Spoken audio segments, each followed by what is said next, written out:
Need some coins for that God Squad you've always wanted? Check out rockbottomcoins.com for the cheapest and fastest coins anywhere. Use code Zirksee for 15% off your order. And if you guys want to compete in tournaments for cash prizes, make sure to check out tourneycrypt.com. The whole thing wobbin'.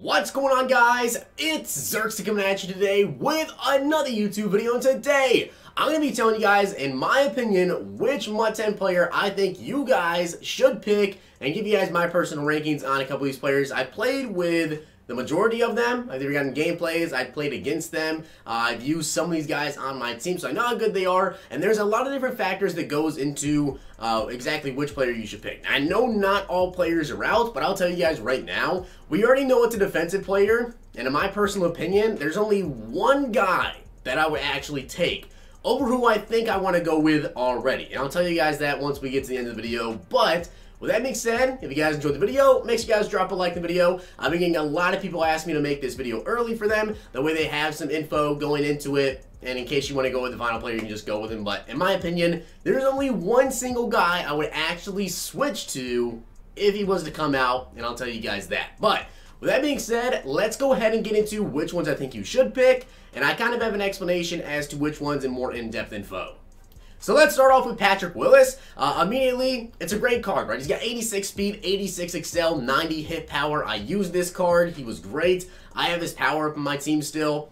Personally, though, I don't think he's the best one to pick currently anymore because, I mean, the card's good, 86 speed, 86 excel, but he's not the fastest user card in the game, which originally, that's what made him so good, right? He was one of the fastest middle linebackers in the game. I believe he had like the same speed as Ryan Shazier at the time. He's got 90 hit power, 86 block shed, but I really feel as though there's just a lot better middle linebackers out currently, and in terms of like an all-around linebacker, you could go ahead and pick up the new Ray Lewis that just came out, Brian Urlacher. I just don't really think Willis is that good of a card. And also, one more thing that kind of goes into this, you guys got to keep in mind, not just how good are these cards right now, but when's the next time these guys are going to get upgrades? With Patrick Willis, we really don't know. So, my opinion, I don't think he's the move. Now we have Michael Vick, though. Now, of course, with Mike Vick, I'm going to be completely honest with you guys. I don't believe Michael Vick right now is the best QB in the game. There's a reason he's 750K. I have 8 million coins. And I don't have him on my team. I like Steve Young better than Michael Vick. And honestly, I see a lot more Steve Young and I see a lot more Lamar Jackson than I do Michael Vick this year. I just don't think that Michael Vick is really that dude right now, strictly because of his throwing stats, right? I mean, I've played him a bunch. Yes, the speed is hard to handle, but Lamar Jackson's faster. And in terms of accuracy, I mean, the accuracy between him and Lamar Jackson's pretty similar. I think he has like better throw power, pretty dang similar throwing stats, and short, medium, and deep besides that. I prefer Steve Young because you get the throwing stats, but Michael Vick is still a pretty solid card. He's got 91 excel. When's the next time he can get an upgrade? Potentially around Christmas time. And obviously, he's going to get an Ultimate Legend card. He always gets an Ultimate Legend towards, right after the Super Bowl. He's usually like one of the first Ultimate Legends. So yes, that's an endgame card. But you basically be holding on to Michael Vick until he gets a new upgrade and his throwing stats are better. This is one of those, if you guys have like a super, super good team and you want to get Mike Vick to hold on to for now, maybe you even have a different quarterback that you want to go with, or you can afford to just keep him in backup sometimes. Again, though, I mean, some people will rock out Mike Vick, this Michael Vick, all the way up until he gets another upgrade, strictly because of his speed. But to me, I just don't really think Mike Vick is that overpowered at this current state of the game for me to pick him and hold on to him for a couple of months. Next up is Calvin Johnson, and Calvin Johnson's actually really, really good. Like, I've played against this Calvin Johnson a lot. He's 6'5", 88 speed, 87 acceleration, 83 tackling, great zone coverage at 91. He's got an 84 hit power. His catching's a 79. Of course, he has a jumping of a 92, and he's got a block shed of a 66. Now, my personal opinion, if you guys know anything about me when it comes to picking free players, I like to go with depth position players, of course. Calvin Johnson, depending on your scheme, he can be a depth position player. You can have him backup free safety, backup strong safety, starting free safety, starting strong safety. You guys can use him if you use, like, you know, 3 safeties in your scheme, whatever. And if you use your free safety, maybe he's not a bad pick for you. And of course, Calvin Johnson usually gets a Christmas card, which I imagine he'll probably still get a Christmas upgrade as well. But honestly, I like Calvin Johnson free safety, but I really don't think that he's the move either. I think the card is very, very good, But personally, I really just don't think he's worth using your pick on. In terms of, you want to go with someone that's going to be extremely overpowered. I think Calvin Johnson's very good, and he can be overpowered at times, but at the same time, I could even say that Brian Dawkins is a better card than this Calvin Johnson card, strictly because of the hit power, the block shed. You can see the tackling slightly higher, play rate's only 1 higher, pursuit's 3 higher, but if there's a card similar to that, man, then I don't really want to go with it. And, of course, one of the first guys, I believe he actually was the first guy, if I remember correctly, is Bo Jackson. Bo Jackson is a beast. Obviously, we all know this card is very, very good. A lot of people still use Bo Jackson, but at the time, I don't even think he's anywhere close to the best running back in the game. You guys see I have Saquon Barkley. Now, given the power to Bo, he'd have 1 better speed, 1 less excel, way less agility. Carrying will be 3 less as well. Catching is way less. Elusiveness is the same. And, of course, break tackle would still be way less, but trucking is higher. Now, with Bo Jackson, he's basically guaranteed to get an upgrade on Christmas, which is nice. And running backs, depending on your scheme, some people use 2 running backs. You can go ahead and pick Bo Jackson. But I feel like with how good the run game is this year, I feel like you can put, there's so many different running backs you guys can go ahead and use, like Saquon Barkley, Bo Jackson, whenever we get a new Zeke card, Melvin Gordon. I'm sure there's going to be some other running backs to come out. Le'Veon Bell just came out, he's slightly slower. I just think that using a pick on a running back is not really the move because there's just so many good running backs out right now, and the running game is so strong this year that you can really use a ton of different running backs and basically get the same amount of success. And then we've got Gronk. Now, I actually did pull Gronk. I got gameplay with Gronkowski. I think the card is pretty good, right? I mean, it's Gronk. He made some pretty dang good catches. But look at the comparison here between Gronk and Greg Olsen. Greg Olsen's like 300K, and Gronk right now is going for 1,000,000 coins. He got 83 speed, 84 strength, 75 run block. Everything else, all the catch stats, the route running, all go to Greg Olsen.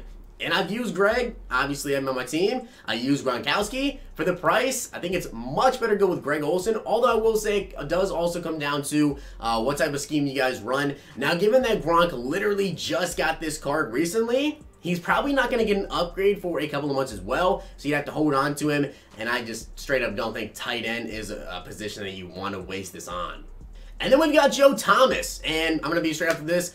I just really don't like using a free player on an offensive lineman because offensive linemen can be replaced so easily. Yes, Joe Thomas right now is by far the best left tackle in the game. I'm sure he still gets beat by players with abilities, DeMarcus Lawrence, whoever's over there, Lawrence Taylor on the left side. I just don't really think that Joe Thomas is the right move either. Offensive lineman, I mean, honestly, I switch Joe lineman like every month and a half or so. So, yes, Joe Thomas is very good right now, but we'll get some more 93-plus overall offensive linemen, and then you basically are stuck with Joe Thomas until he gets another upgrade.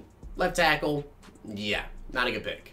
And we also got Julius Peppers, which I think Peppers is actually a very, very solid card. And I've faced Julius Peppers a lot as well. I mean, he's got 84 speed, 88 excel, 92 finesse move. He always seems to just beat the crap out of my right tackle over there. But I will say, with this year, honestly, a lot of defensive ends just play the same. As long as you get, like, edge threat over there, you get finesse specialist or power move specialist. I mean, 89 DeMarcus Lawrence still dominates me. As long as you have a defensive end with abilities on them, I don't really see too much of a difference between production, although I will say Peppers is very good. Again, this comes down to depth position. You can only use one defensive end. You can switch into right end if the better left end comes out, or do, keep it left end, put another left end at right end, whatever.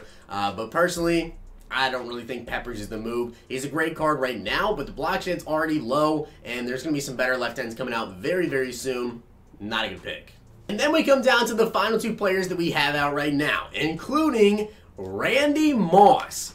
Now, I'm going to give you guys my straight up opinion when it comes to Moss, right? Obviously, it's Randy Moss. He is glitchy, so glitchy, 91 speed, 92 jumping, 90 catching, 87 catch traffic, 91 spectacular catch, 85 short, 86 medium, 92 deep route running. He's also got a spin and juke of 76 and 81. So I've played against Randy Moss a lot. I want to say that I actually got a gameplay with Randy Moss as well. I could be wrong on that, but I'm pretty sure that I did. And I know that I've played against Randy Moss quite a bit. I still can shut him down.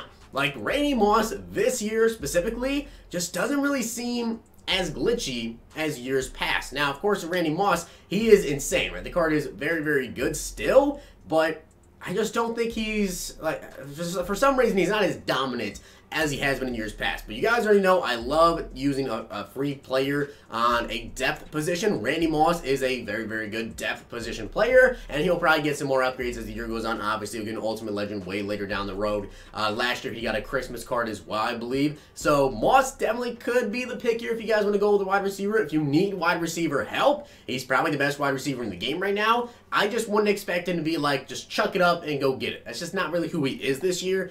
Great card. I think there are some other wide receivers you guys could go with and still get similar productivity out of him. But Randy Moss, pretty good. And of course, you know, he's been wide receiver 4 or 5, although I think you'd be good with him at wide receiver 3 minimum. Literally up until there's like 94, 95 raw wide receivers out. And finally, we've got Deion Sanders. He's going for a ton of coins, and obviously, he's like the best coverage corner in the game. He got 92 speed, he's got 92 excel, 92 agility, 92 man, 90 zone, 89 jumping, 89 play rate, and 77 press. You do not want to press, obviously, with Deion Sanders. So, out of all these cards, who do I think are the best to pick?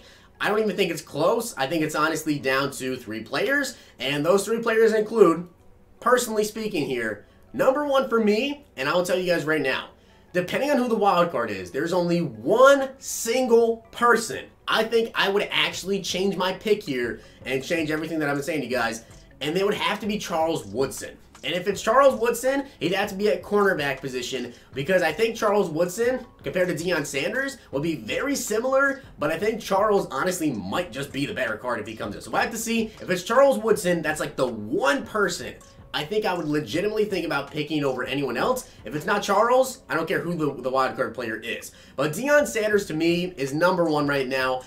I mean, he's got 92 speed, 92 excel. We don't even have 92 speed wide receivers in the game right now unless you would power up someone. So strictly off that, he's already the fast player in the game. Man coverage, zone coverage, both those are above 90. He's the best coverage corner in the game. And Deion Sanders is always glitchy, right? So Deion will be good for the next couple of months. So I'm personally 100% going to go with Deion Sanders, except for if you get Charles Woodson. Number 2 for me is, without a doubt, Randy Moss, just because, again, it's a depth position. Same thing with Deion Sanders. You put him at wide receiver 2, wide receiver 3.